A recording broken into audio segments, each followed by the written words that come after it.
Vector A vector b और इन दोनों को परपेंडिकुलर एक तीसरा वेक्टर दिखाएगा ऊपर की तरफ,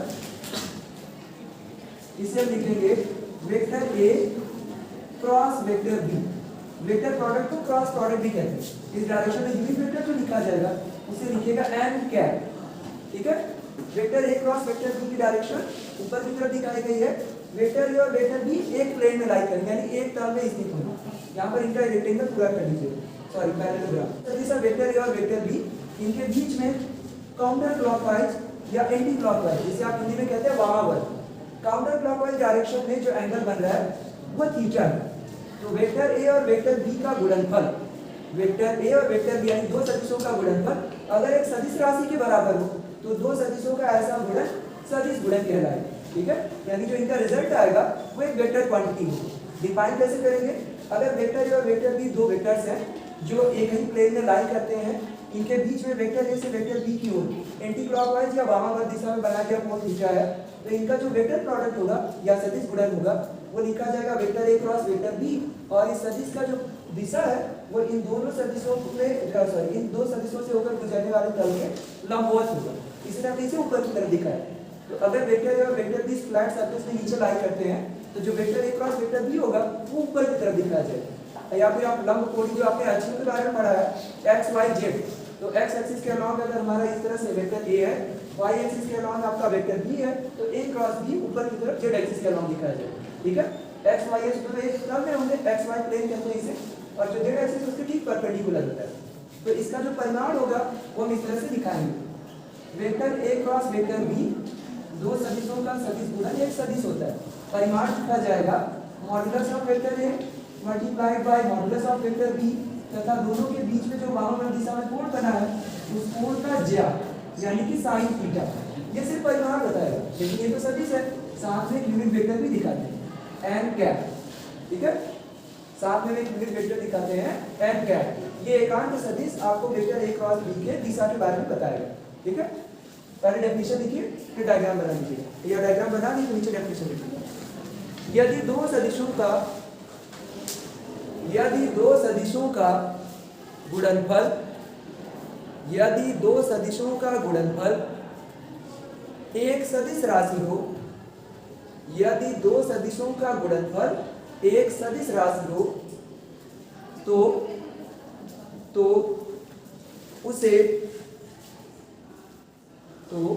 उसे अर्थात उस गुणनफल को तो उसे सदिश गुणनफल कहते हैं, तो उसे सदिश गुणनफल कहते हैं। फुल स्टॉप लाइन चेंज करके लिखिएगा। सदिश गुणनफल को क्रॉस प्रोडक्ट भी कहते हैं, सदिश गुणनफल को क्रॉस प्रोडक्ट भी कहते हैं।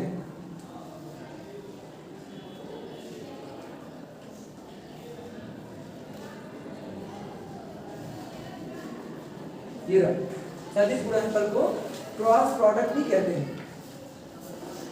डायग्राम बना लीजिए।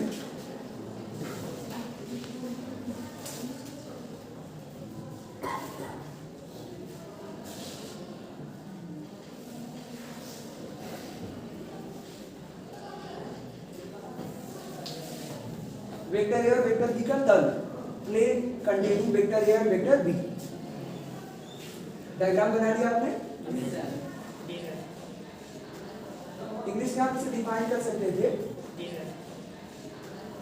इंग्लिश में आप इसे डिफाइन कर सकते थे, if the product of two vectors is a vector quantity then this type of product is called vector product of two vectors, ठीक है। तब हम इसे वेक्टर प्रोडक्ट या क्रॉस प्रोडक्ट कहेंगे। अगर दो वेक्टर्स को मल्टीप्लाई करें और रिजल्टेंट एक वेक्टर क्वांटिटी हो तो हम उसे वेक्टर प्रोडक्ट या क्रॉस प्रोडक्ट कहते हैं।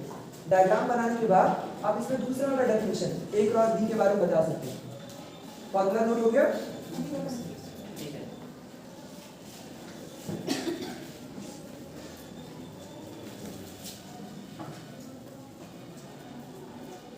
डायग्राम में दो सदिश दिखाए गए हैं वेक्टर ए और वेक्टर बी। दोनों एक दूसरे के साथ थीटा कोण पर झुके हुए हैं, जिसकी दिशा वेक्टर ए से वेक्टर बी की ओर अर्थात वामावर्त दिशा में दिखाई गई है। थीटा धनात्मक कोण होगा, ठीक है। और इन दोनों के बीच जो सदिश गुणनफल है ए क्रॉस बी वो आपको सामने सूत्र के रूप में दिख रहा है। आप इसे ऐसे भी लिख सकते हैं, जो मॉडुलस वाला टर्म दिख रहा है उसमें करके डेफिनेशन लिख लीजिए। देखिए दो सदिशों का सदिश गुणनफल, दो सदिशों का सदिश गुणनफल, कॉमा दोनों सदिशों के परिमाणों, दोनों सदिशों के परिमाणों तथा उनके मध्य बने कोण, उनके मध्य बने कोण की ज्या, कोण की ज्या ब्रैकेट में लिखिएगा साइन SINE, कोण की ज्या के गुणनफल के बराबर होता है। दोनों सदिशों के परिमाणों तथा उनके मध्य बने कोण की ज्या के गुणनफल के बराबर होता है तथा दिशा दोनों सदिशों के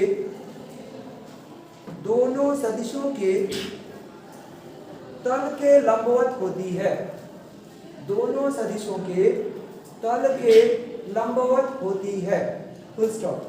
इंग्लिश में आप उसे डिफाइन कर सकते हैं, the vector product of cross product of two vectors is equal to the product of the magnitudes of the two vectors and the sign of the angle between them.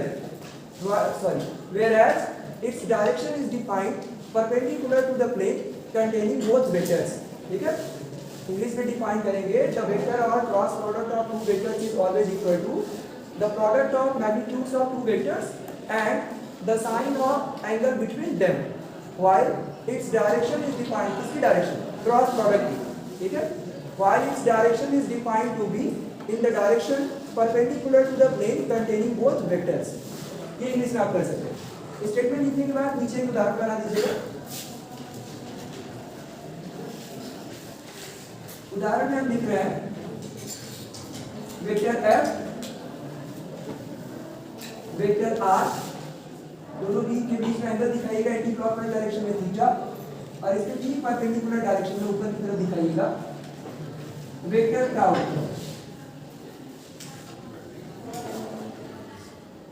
Direction दिखाने के लिए यहाँ पर n cap एक unit vector लिख दीजिए।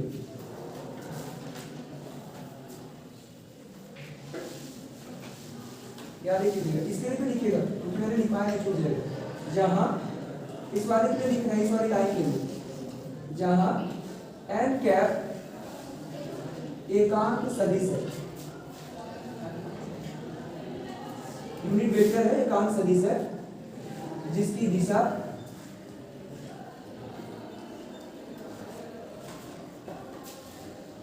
Vector A व B के तल के लंबवत है।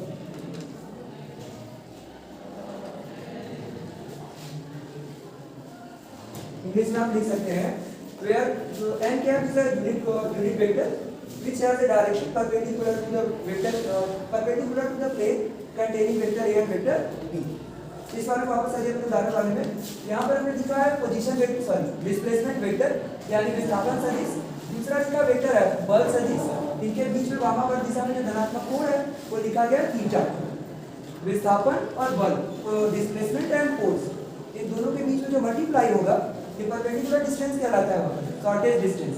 तब हम इसको लिखते हैं vector tau is equal to vector R cross vector F।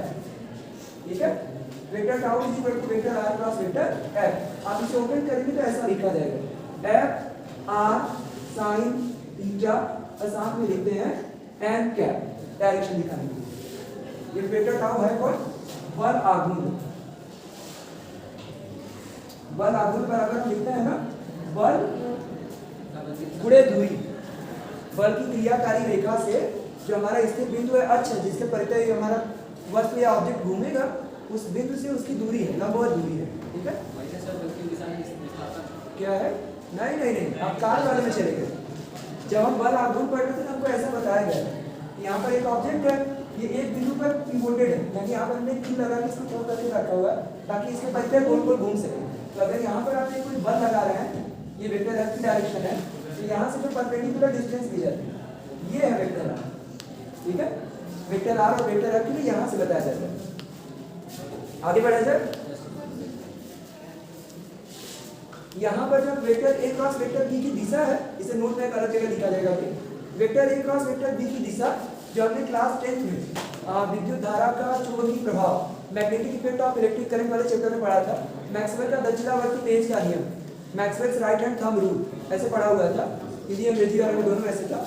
Maxwell's right hand thumb rule बताता है कि अगर आप किसी करंट कैरिंग वायर को, धारावाही चालक तार को इस तरह से दाएं हाथ में पकड़े कि अंगूठा धारा की दिशा को बताता है, तो फिर जो आपकी उंगलियां तार को पकड़ने के लिए जिस दिशा में मुड़ती हैं वो क्या बताती है? किसकी? लो करंट अंगूठे के डायरेक्शन में किसका? हाँ, चुंबकीय बल रेखाओं की या चुंबकीय क्षेत्र की दिशा के बारे में बताता है। Direction of magnetic field lines और magnetic field. Magnetic field lines magnetic field को रिप्रेजेंट करने का ग्राफिकल मेथड था, ठीक है। रियलिटी में ऐसी कोई फील्ड लाइंस होती नहीं है। ये माइकल फैराडे का आइडिया था ताकि जो साइंस पढ़ता है या जो साइंस नहीं पढ़ता है दोनों को मैग्नेट के बारे में समझ में आए। तो उन्होंने फील्ड लाइन बना दी है, मैग्नेट है चारों तरफ इस तरह से फील्ड लाइंस बनती है, तो उसी के बारे में बता रहा था। हम भी सेम यही काम करेंगे। जब हम दो वेक्टर्स को क्रॉस करेंगे तो ये जो कर्व करने का डायरेक्शन उंगलियों का ये एंटी क्लॉकवाइज होना चाहिए। वेक्टर ए से शुरू कीजिए, वेक्टर बी की तरफ जाएंगे, तो अगर वेक्टर ए और वेक्टर बी दोनों इस फ्लैट सरफेस पे नीचे हैं और वेक्टर ए से वेक्टर बी की ओर आप एंटी क्लॉकवाइज डायरेक्शन में चल रहे हैं, घड़ी की सुई की विपरीत दिशा में, तो जो अंगूठे की डायरेक्शन है ऊपर की तरफ, ये आपको vector a cross vector b के बारे में बताएगा, ठीक है। ए से बी की ओर अगर आप जा रहे हैं, ए क्रॉस बी, तो ये डायरेक्शन आपको बताएगा वेक्टर ए क्रॉस बी। अगर आपने इसको उल्टा किया, वेक्टर बी से वेक्टर ए को क्रॉस किया, यानी वेक्टर बी क्रॉस वेक्टर, तो डायरेक्शन चेंज हो जाएगा। हम बी से ए की तरफ आएंगे तो बी क्रॉस ए की डायरेक्शन डाउनवर्ड दिखाई जाएगी, ठीक है। यही काम हमने इसमें भी किया था। एक ही बिंदु था जहां पर हमारा जो ऑब्जेक्ट था पिवोटेड था और हम इसमें बल का अगर क्रियाकारी रेखा, लाइन ऑफ एक्शन अगर चेंज कर दें, सॉरी डायरेक्शन चेंज कर दें, अभी ऊपर की तरफ फोर्स लगाया गया, इसकी डायरेक्शन नीचे की तरफ कर दें, तो टॉर्क की डायरेक्शन भी चेंज हो जाती है। ये हमने क्लास 10 में पढ़ा था, अगर आपको याद हो तो। नहीं याद है तो फिर मुबारक हो, आगे बढ़ते हैं। इस पे वापस आ जाइए। तो हम अगर vector a cross vector b की डायरेक्शन बताना चाहते हैं तो हम Maxwell's right hand thumb rule या हिंदी में लिखेंगे मैक्सवेल का दक्षिणावर्ती पेज का नियम। किताब में जब बनाया ना तो इसमें यहाँ पर एक पेज बना दिया है कि स्क्रू जिस डायरेक्शन में आगे की तरफ बढ़ेगा, स्क्रू ड्राइवर से रोटेट कराने पर वही डायरेक्शन ए क्रॉस बी की होगी। तो हम उसे शब्दों में लिख लेंगे, एक लाइन में लिख दीजिए उसे। यहाँ बिठा दें वाला, देखिए सदिश गुणनफल ए क्रॉस बी की दिशा, सदिश गुणनफल ए क्रॉस बी की दिशा, इंग्लिश में लिखिएगा direction of vector product a cross b. सदिश गुणनफल, गुणन या गुणनफल ए क्रॉस बी की दिशा,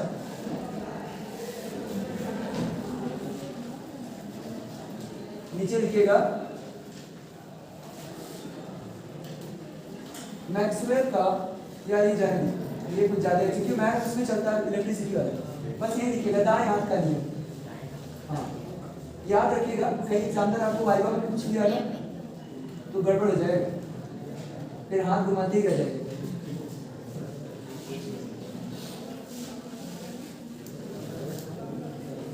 right hand thumb rule,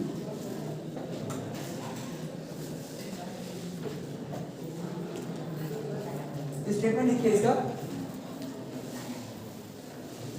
statement लिखिए। टाइम हो गया? टाइम नहीं होगा जब तक कोई टीचर नहीं है तब तक मेरा टाइम देगा, वैसे लेट से आएगा। देखिए दाएं हाथ का नियम लिखिए, यदि दो सदिशों वेक्टर ए और वेक्टर बी, यदि दो सदिशों वेक्टर ए और वेक्टर बी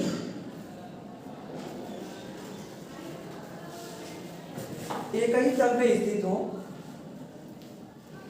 एक ही तल में स्थित हो तथा उनके मध्य वामावर्त दिशा में बना कोण थीटा हो। वामावर्त मतलब घड़ी की सुइयों की विपरीत दिशा, एंटी क्लॉक, काउंटर क्लॉकवाइज। हाँ, वामावर्त दिशा में बना कोण थीटा हो तो नीचे लाइन चेंज करके लिखिएगा, दाहिने हाथ की उंगलियों को वेक्टर ए से वेक्टर बी की ओर, वेक्टर ए से वेक्टर बी की ओर घुमाने पर दाएं हाथ की उंगलियों को वेक्टर ए से वेक्टर बी की ओर घुमाने पर, कॉमा, अंगूठा vector a cross vector b, bracket में लिखेगा सदिश गुणन ब्रैकेट क्लोज, की दिशा को दर्शाता है। हो गया, फुल स्टॉप।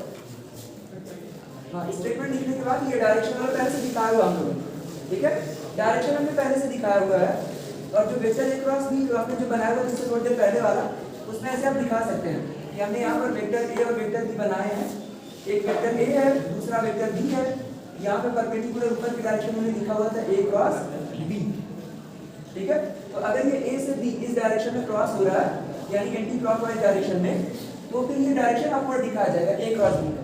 लेकिन अगर यही डायग्राम चेंज कर दिया जाए,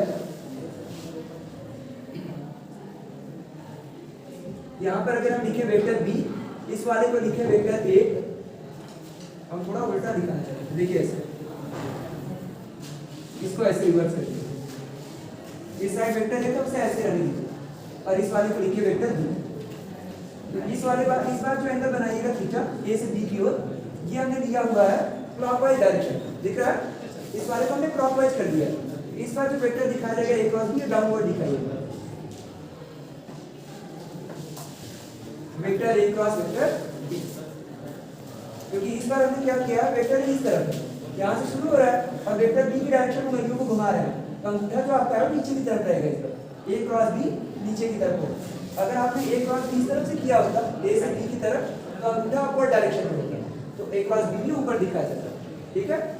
इस तरह से दोनों में डायग्राम में दिखा दीजिए। इस वाले में जो रोटेशन है वो एंटी क्लॉकवाइज है, और इस वाले में जो रोटेशन है वो घड़ी की सुई की डायरेक्शन है, vector a cross vector b पर घड़ी की सुइयों की दिशा में, ठीक है। चलिए प्रॉपर्टीज पर आ जाइए इसके, बन गया ना। चलो तो हम इधर के यूज कर लेते हैं। प्रॉपर्टी नंबर 1,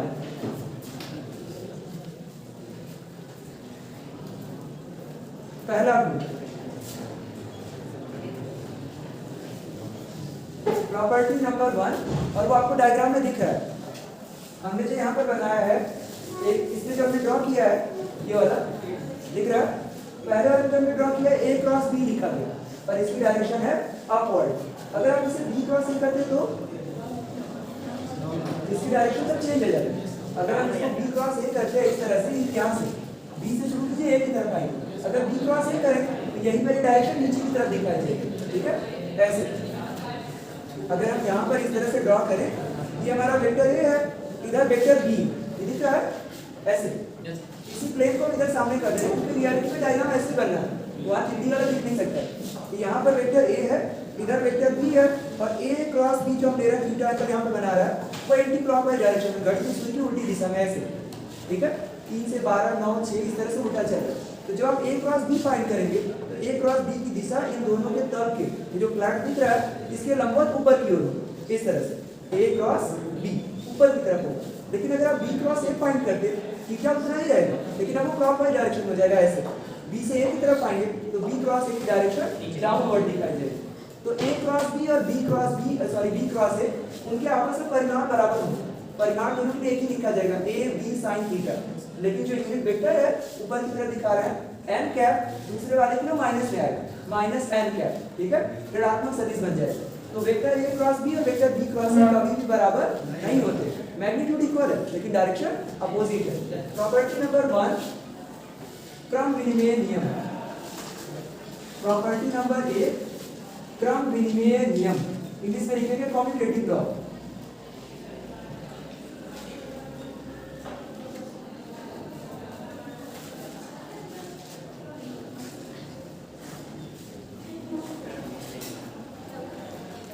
क्रम विनिमय नियम लिखेगा vector a cross vector b is equal to a b sine theta multiplied by n cap.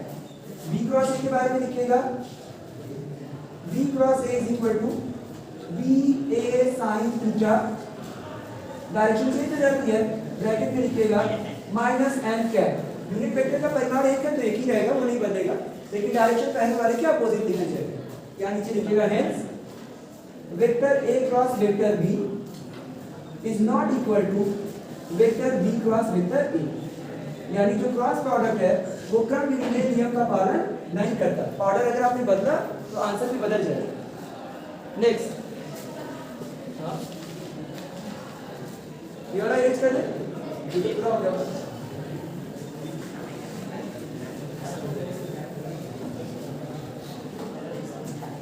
Property number 2, गुण संख्या 2। सेकेंड प्रॉपर्टी क्या है? सेकेंड प्रॉपर्टी बता रहा है सदिश गुणनफल वितरित होता है। क्या लिखेंगे आप? वितरण नियम, डिस्ट्रीब्यूटिव लॉ। जो वेक्टर प्रोडक्ट है, क्रॉस प्रोडक्ट है, वो डिस्ट्रीब्यूटिव लॉ को फॉलो करता है। डिस्ट्रीब्यूटिव लॉ, स्केलर प्रोडक्ट भी डिस्ट्रीब्यूटिव लॉ को फॉलो कर रहा है। यहां डिस्ट्रीब्यूशन कर दीजिएगा, vector a cross vector b plus vector सी।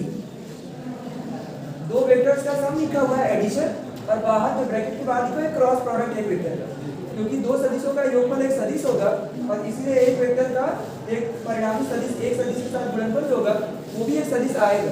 तो आप क्या करें, इनको जोड़ने के बाद क्रॉस प्रोडक्ट लिखें, या फिर इनका अलग अलग क्रॉस प्रोडक्ट निकालने के बाद में ऐड करें, आंसर एक ही आएगा। हम यहाँ लिखेंगे vector a cross vector b plus vector a cross vector c. जब हमने डॉट प्रोडक्ट लिखा था तो आपको बताया था कि यहाँ जो प्लस साइन है वो रिवर्सिबल है, वो क्रम विनिमय नियम का पालन करता है। दो सदिशों का योगफल जो होता है सदैव क्रम विनिमय का नियम का पालन करेगा। अगर यहाँ ए डॉट बी होता तो उसको चेंज कर पाते थे बी डॉट ए, क्योंकि वो क्रम विनिमय था, लेकिन क्योंकि ये क्रम विनिमय का नियम पालन नहीं करता क्रॉस प्रोडक्ट, इसीलिए आप ए क्रॉस बी की जगह पर बी क्रॉस ए नहीं लिख सकते। दिख रहा है, वो दोनों बराबर नहीं होते, परिमाण बराबर होगा लेकिन दिशा एक दूसरे के विपरीत होती है। तो ये जिस क्रम में लिखे हैं एज इट इज हम इनको लिखेंगे। एडिशन वाला चेंज हो सकता है, ए क्रॉस बी को बाद में, ए क्रॉस सी को पहले आप लिख सकते हैं, लेकिन जो ए क्रॉस बी उसे बी क्रॉस ए या ए क्रॉस सी को सी क्रॉस ए नहीं लिखेंगे। ठीक है। प्रॉपर्टी नंबर 3, तीसरा,